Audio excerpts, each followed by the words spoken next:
সে রাত্রিবেলা প্রচন্ড নাক ডাকতো। তাদের নতুন বিবাহ হয়েছে, সে একটু হেলদি পেশেন্ট ছিল এবং এক পর্যায়ে তার নাক ডাকার কারণে তার ওয়াইফ তার বাবার বাড়ি চলে গেছে। মানে সে এত পরিমাণ নাক ডাকে অতিষ্ঠ হয়ে গেছে তার ওয়াইফ। কারণ যেহেতু হসপিটালে সে আমার সাথে যার সম্পর্ক ছিল, সে এটা ওই যে ডক্টর দেখাইছে, ডক্টর দেখানোর পরে ডক্টর তাকে সিপ্যাপ মেশিন সাজেস্ট করছে যে তাহলে আপনি এই মেশিনটা ব্যবহার করেন, আপনি মেশিনটা ব্যবহার করলে আপনার আর নাক ডাকাটা হবে না, অসুবিধা হবে না। তখন সে আমাকে ফোন দিছে, হাসিফ ভাই আমার তো এরকম সমস্যা, আপনার ভাবি আমার সাথে রাগ করে চলে গেছে, এখন কি করা যায়, আমাকে তো ডক্টর মেশিন সাজেস্ট করছে, আপনার কাছে এই মেশিন আছে কিনা। আমি কই হ্যাঁ আমার কাছে তো এই মেশিন আছে। আমি এই মেশিনটা দিলাম, দেওয়ার পরে সে আমাকে পরের দিন বলতেছে, হাসিফ ভাই আমি মনে হয় যে 5 বছরেও আজকে রাত্রে আমি এত আরামে ঘুমাইতে পারছি। রাত্রেবেলা মেশিনটা লাগিয়ে আমি যেখানে আমার ঘুম আসতে 1.5 ঘন্টা 2 ঘন্টা চলে যায়, আমার ঘুম আসে না। এই মেশিনটা লাগানোর পরে আমার 10 মিনিটের ভিতরে আমি ঘুমাই গেছি এবং যেই ঘুমের কারণে আমার বউ চলে গেছে, কিন্তু আমি দেখলাম যে এই রাত্রেবেলা 15 মিনিটের ভিতর আমি ঘুমাই গেছি। একটা অর্ডার হয়েছে, এখন আমার কাছে তো সিলিন্ডার নাই, প্রথম অর্ডার হয়েছে, আমি তো খুব খুশি প্রায় 1 সপ্তাহ ঘোরার পরে। তো পরবর্তীতে কি হয়েছে, ওই সিলিন্ডারটা রাত্রেবেলা ওই সিলিন্ডার নিয়ে আসতে আসতে আমার রাত্র 11টা বেজে গেছে। ওই সিলিন্ডার আইসা দিয়া তারপরে ওই সিলিন্ডারটা আমার মাত্র 1500 টাকা 1500 টাকার মতো ব্যয় হয়েছে। কারণ আমার তো গাড়ি ভাড়া যায় নাই। কারণ আমি চিন্তা করলাম যে আমার যদি আমি এখন একটা গাড়ি বা সিএনজি নিয়ে যাই, আমার তো একটা খরচ হবে। পরে কি করলাম, ওই সাইকেলের ভিতরেই অক্সিজেন সিলিন্ডার বাইন্ধা তারপরে এই অর্ডারটা করছি। সেটা করছি আপনার হলো আব্দুল্লাহপুরের কাছাকাছি, আপনার হলো কিসেন্ট হসপিটালের এখানে। আমি মূলত মেডিকেল ইকুইপমেন্টের কিছু প্রোডাক্ট নিয়ে কাজ করি, যেমন অক্সিজেন সিলিন্ডার, অক্সিজেন কনসেন্ট্রেটর এবং বাইপাপ এবং সিপাপ মেশিন। এই ডিভাইস গুলো নিয়ে বেশি কাজ করি এবং এটা ঢাকা সিটির ভিতরে যে কোনো জায়গায়, আপনার হসপিটালে হোক বা বাসায় হোক, যে কোনো জায়গায় 24 ঘন্টা যে কোনো আমার অফিস খোলা আছে।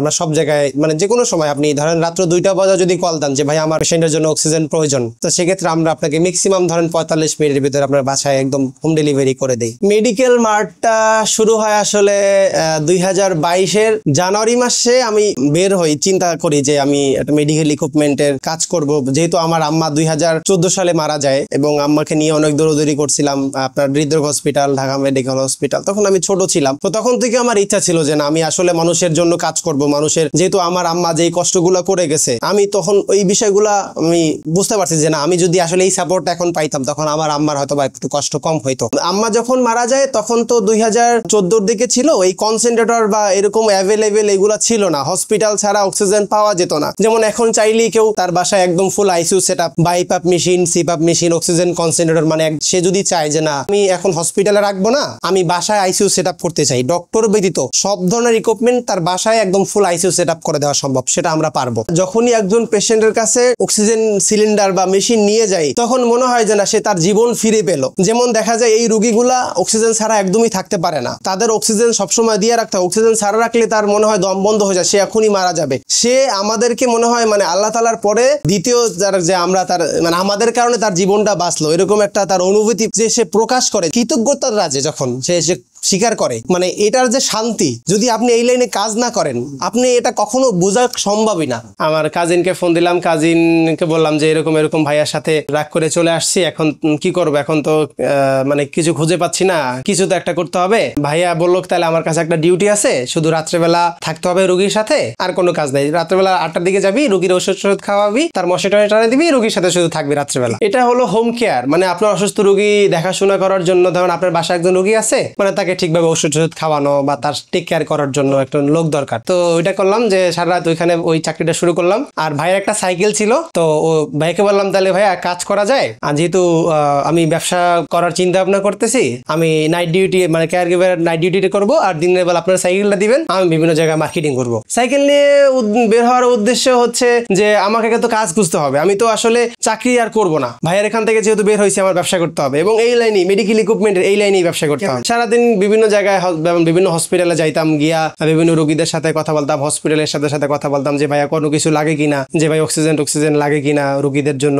কারণ আমি তো আগে থেকেই জানতাম যে এই হসপিটালে বা অমুক জায়গায় এই বিষয়গুলা লাগে, অক্সিজেন সিলিন্ডার বা রোগীগুলা। আমি একটা জিনিস চিন্তা করছি যে আসলে পৃথিবীতে যার কেউ নাই, সে কি বেঁচে আছে না? তারাও তো কিছু একটা করতেছে, আমি কেন পারবো না? আমাকে কিছু একটা করতে হবে। আমি মাঝে মধ্যে অনেক পডকাস্ট বা ওই যে ইউটিউবে ভিডিও দেখতাম, মাঝে মধ্যে আমার অনেক ক্লান্ত যখন হয়ে যেতাম, তখন আমি ওই যে মানে মোটিভেশন হওয়ার জন্য বিভিন্ন ধরনের ভিডিও দেখতাম, যাতে আমার মানে এনার্জিটা চলে না যায়, মোটিভেট করার জন্য ইউটিউব থেকে অনেক ভিডিও দেখতাম। এর ভিতরে আমি একটা মানে পাইলাম যে একটা প্রোডাক্ট পাইলাম, যে এটা বাংলাদেশে আসলে এই প্রোডাক্টটা নিয়ে তেমন কেউ কাজ করে না। দেখলাম যে আমার এই বক্ষপতি হসপিটালটাই বেশি, আমার যেই লাইনে আমি কাজ করি এই প্রোডাক্টগুলো আমার এখানে বেশি লাগতেছে, কারণ চলতেছে। যেমন এখানে শ্বাসকষ্ট রোগী বেশি, শ্বাসকষ্ট রোগীরা যখন বাসায় চলে যায় তখন তাদের অক্সিজেন প্রয়োজন হয়। তো আমি এখানেই ধরে নিলাম আমার এখানটাই সময় বেশি দেওয়া শুরু করলাম আস্তে আস্তে।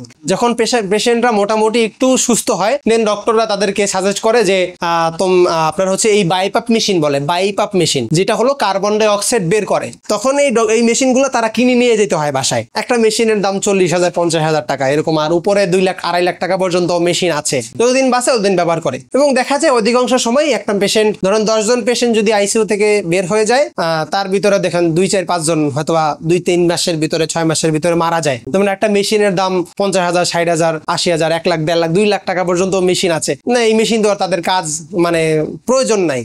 তখন আমি শুরু করলাম কি, এই মেশিনগুলো আমি তাদের কাছ থেকে কিনে নেওয়া শুরু করলাম। কারণ আপনি একটা মেশিন কিনে নিয়েছেন 2 লাখ 2.5 লাখ টাকা, এই মেশিনটা তো আর নষ্ট হয়ে যায় নাই, মেশিনটা তো ভালো আছে। তো আমি কি করতাম, আমি এই মেশিনগুলো কিনে নিয়ে আবার যারা নতুন মেশিন কিনতে পারতেছে না তাদেরকে আমি এই মেশিনগুলো 2,000-5,000 টাকা লাভ করে তাদের কাছে বিক্রি করে দিতাম। তো এখানে আমার ভালো একটা মোটামুটি প্রফিট আসা শুরু করলো।